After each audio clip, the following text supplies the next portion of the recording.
Hello everyone, Silly Chicken here, and welcome back to another episode of Minecraft Survival Guide. In today's video, we are going to do a couple of things. I finally got some string because we explored the mine shaft, and I want to make some bundles, and then we're going to be working on our trading hall. I'm going to show you how I move villagers to the trading hall, how I'm going to do that, and the simplest way I have found to put them all in there without giving yourself like a big headache with all kinds of tracks and pistons and all that kind of stuff. I'm going to show you my method and what I have done over the years. So let's get started. Do I have leather down here? I might. Let me see. And you may have noticed that I have this big hole here. Right below this is the trading hall. Somewhere here, I'm going to have to get exact spot. What I'm going to do is create a water elevator so that I can go up and down from the villagers, then come right up here and use my utility room here with I'm going to put my potions and stuff probably in the same area. And so it'd be really handy just to hop down a hole here, grab some stuff from the villagers, and pop right back up through a water elevator. So that is my plan. It's going to be really nice. We're going to make a few of those. I don't want too many, maybe 4 for now. It should be enough. And I do want to dye these, so let's go up and see if we can get some dye. Got a pink. We'll just do a few colors. There's a scoot we found. And so I'm going to turn that to dye, and all you do is you just put it in with your bundle. I love how vibrant the colors are for the bundles. I think it's so pretty. Plan is to make an iron farm above the trading hall. I like to combine the two of them because the iron golems try to spawn anyways. And it's just handy to have your resources kind of all in one spot. So I'm going to do that as well, and I'll show you what we've got started down there. Now I've got 2 in the boat here. And now's the time of the day when they're going to their workstations. So all I'm going to do is I'm just going to throw a lead rope on the boat now. I've got 2 victims. And we're going to pull these. And it's just that easy. Just be careful when you're using a boat that you don't pull them into solid blocks. Because if you pull them in through solid blocks, they will suffocate and die. So I'll just pull them like till they're past the block I want to go down. And I can see that I've got clearance now to pull them. And technically you could start with 2 down here and create the village breeder down here as well. I've got more villagers up there. I might just drag these back.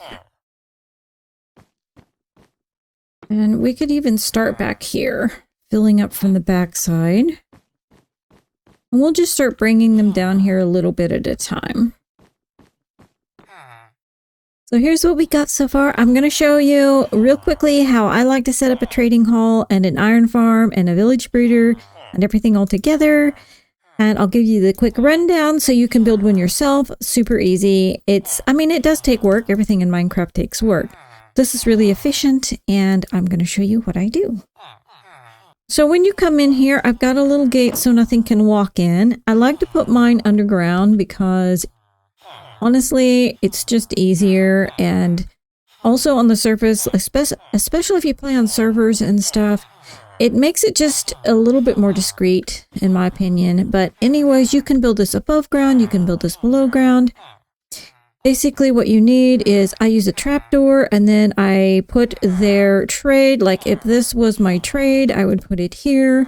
And I just wait for them to go to their workstation, and when they stand on top of it, I give them a little bump. And once they fall down in there, I just flip the trapdoor down and they are in place. That is how that works.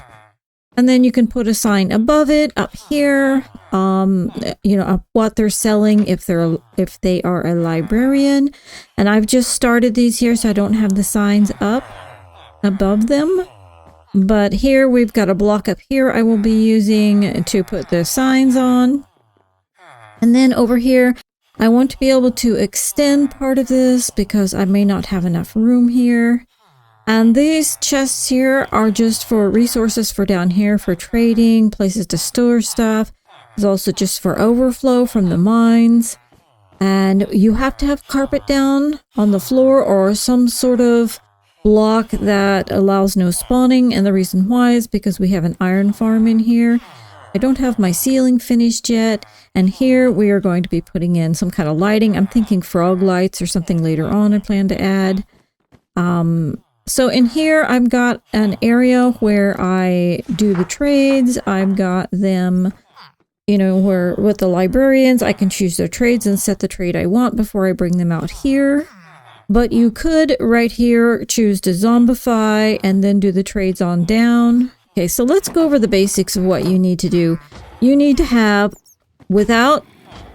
not in sight of your trading hall, you need to have more beds than villagers. Okay, once you have enough villagers, like here we've got an adult, once we reach the max, we can just leave it set. If we need more villagers, we'll just pull out a few. Okay, you need to have your zombie where they can see him, but they can't touch him.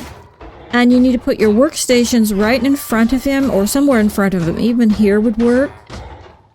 Like I could have put fences all along here and then just had the workstations here inside of him.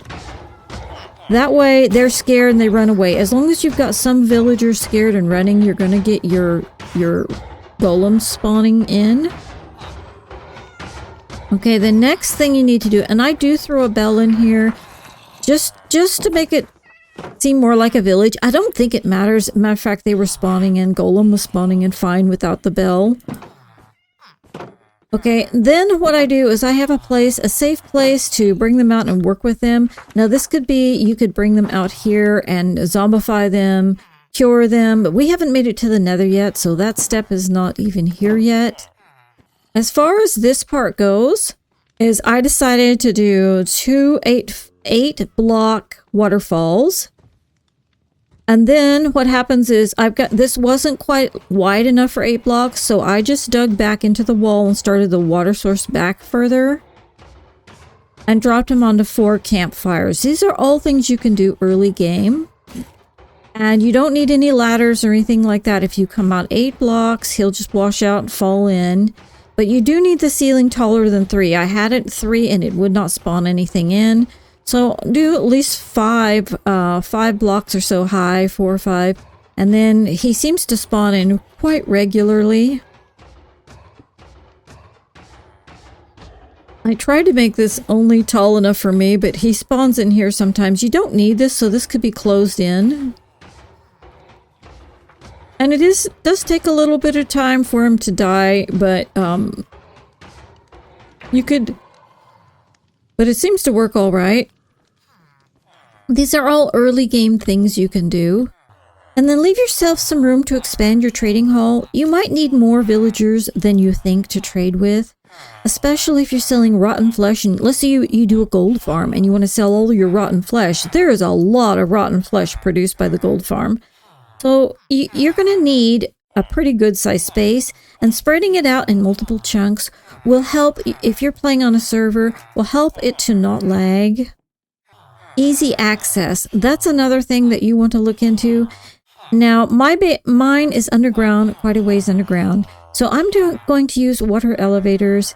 I just like the coziness of being underground. And also it's faster because you already have basically all your sidewalls. You just need to put a nice looking block on them.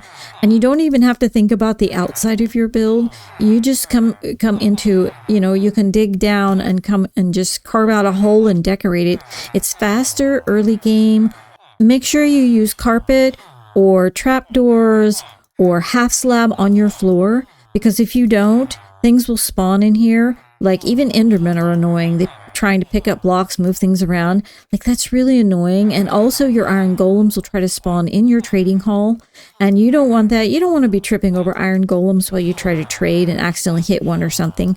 So if you want a nice quiet, as quiet as you can be with the villagers anyways, they're already noisy enough, but less annoying, just put carpet down on the floor. And then if you still have iron golems spawning in, put carpet on top of their stations, their workstations, and that will help minimize where the iron golem can even spawn. You may find yourself, especially if you're moving already set villagers. I had 3 farmers just absolutely refuse to take their composters. And they were just running around. It was hilarious. So what you want to do is isolate them. you want to completely surround them with blocks. More than likely, they have done pathfinding to the beds you put in for the other villagers. So what you want to do is break all the beds and isolate them with blocks. Even if you had to put them in boats at first, row them to a corner somewhere, put blocks all the way around them, break all their pathfinding, and then bring them back to where you want to put them. If they're being extra stubborn, you can also use fences. Like I've had villagers to just not accept their composter anymore or their trade station or lock onto the one next to them. All you have to do to reset that is just double fence around them so they can't pathfind anymore and wait a little bit, and they will reconnect back to their composter or their trade station.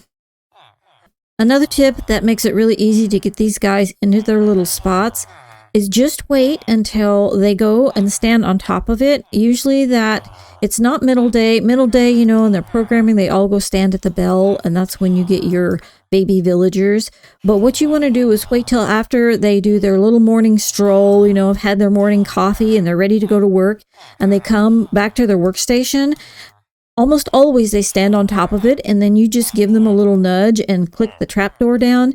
I can get a stubborn one every now and then, and if that's it, then I will just fence him in. I'll fence in all the way around him, and then just work with him from there and just nudge him in. Don't forget to throw these guys some bread too. You want to throw them lots and lots of bread. Make sure their food inventory is all filled up so they can make plenty of new little villagers for you. Gotta feed them, you know. We don't want our prisoners, guests, to starve. Hee hee hee. Being an evil overlord is so much fun. Thank you, Mojang.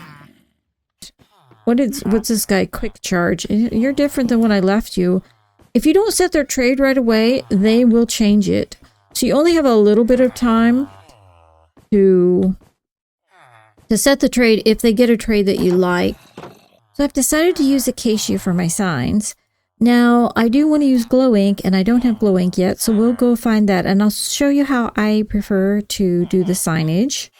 When I make my signs, you can use any type of wood, but you do want to think about contrast.